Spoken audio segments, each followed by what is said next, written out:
Russ Hancock, good last name, is the CEO and president of Joint Venture Silicon Valley. And Russ has been such a critical partner to our work in Silicon Valley. The credibility and leadership of Joint Venture is well known far and wide. In fact, when Joint Venture gave a letter opposing Assembly Bill 2145, that sent a wow around Sacramento. So, without further ado, Russ, I'd like to welcome you to the podium.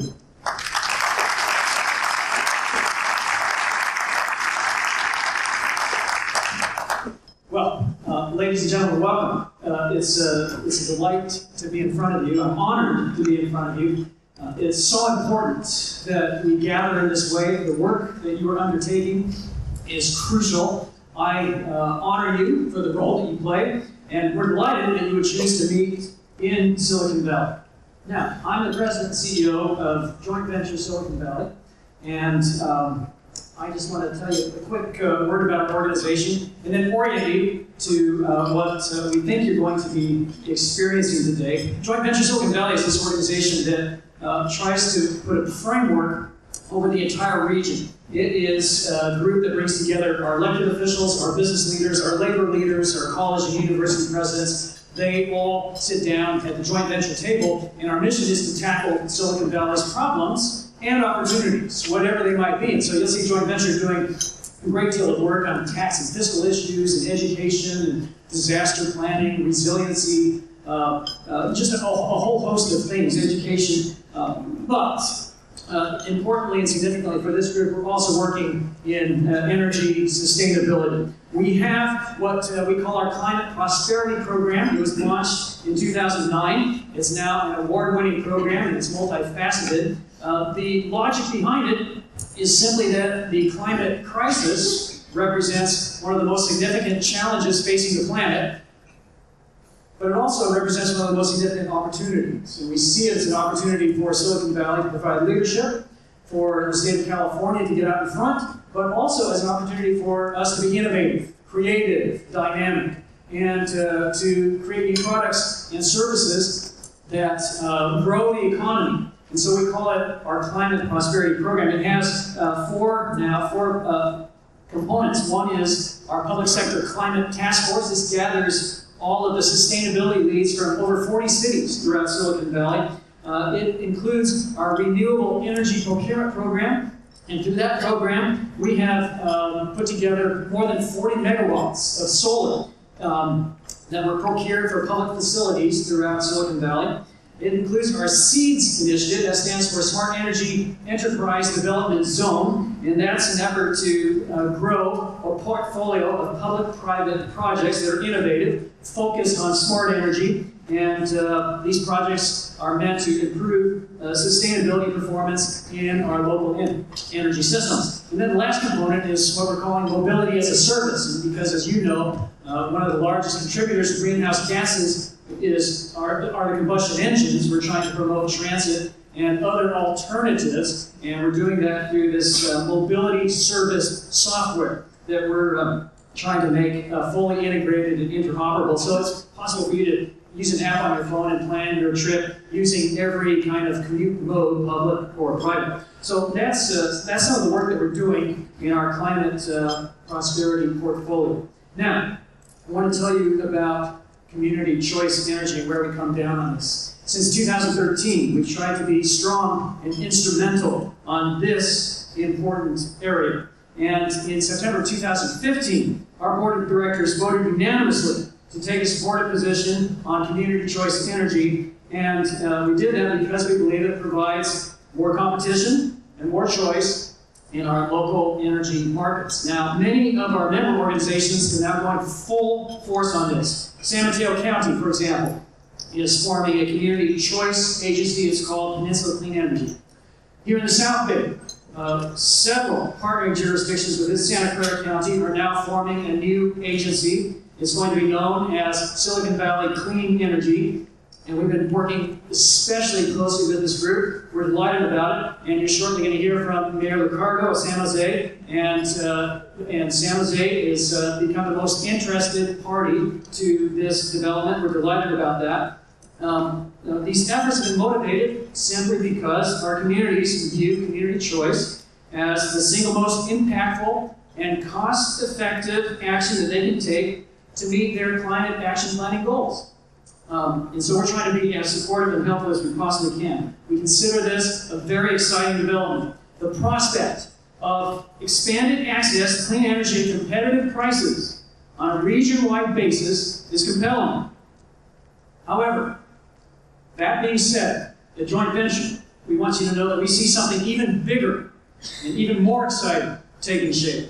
And that specifically would be that community choice represents for us an important new community-centric force. And that's one that hasn't existed before. And it's a force for whole-scale transformation of our energy systems and a build-out of our clean energy economy. So we see this as an opportunity. We see this also as a challenge, and we're ready to tackle it. Now, you're steeped in expertise. You understand this even better than I do. I'm a guy that runs a nonprofit organization.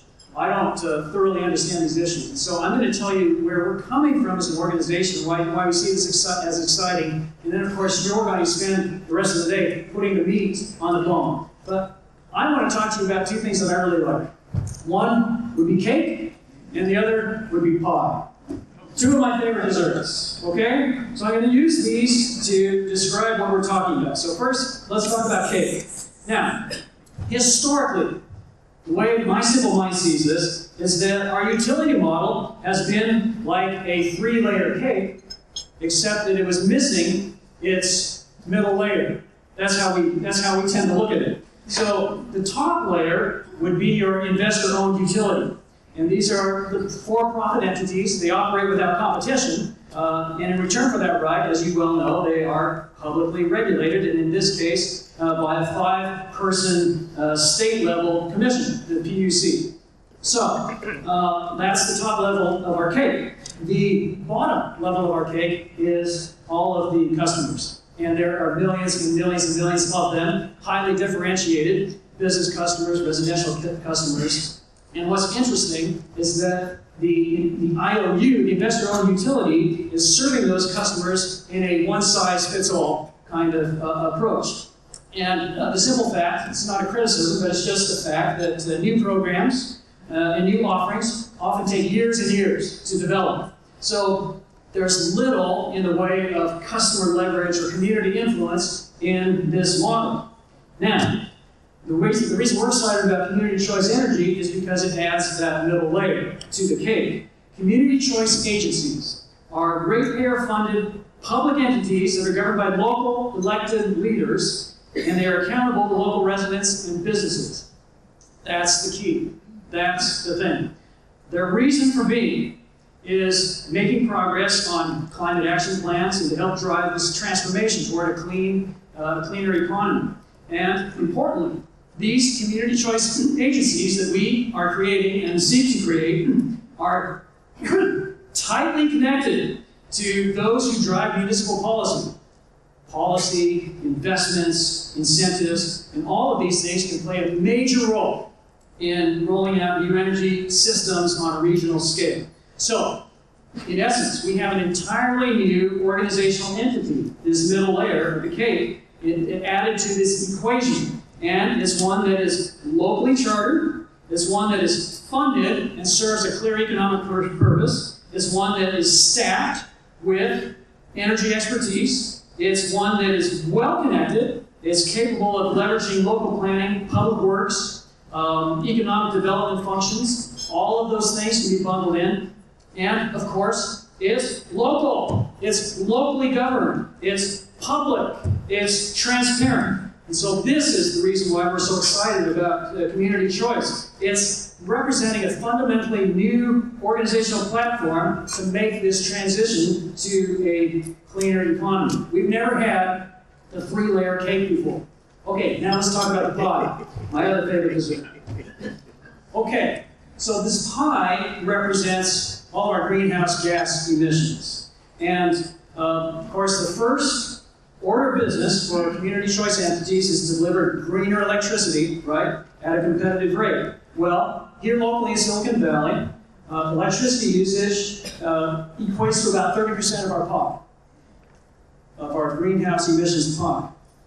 If community choice agencies were initially able to deliver electricity that's, say, 50% less intensive than the IOU, well, that immediately takes out 15% out of our pie. That's a big bite. That's fantastic. And that's a percentage that can only go up from here. The thing is, that's only just the start. There are other slices of our pie.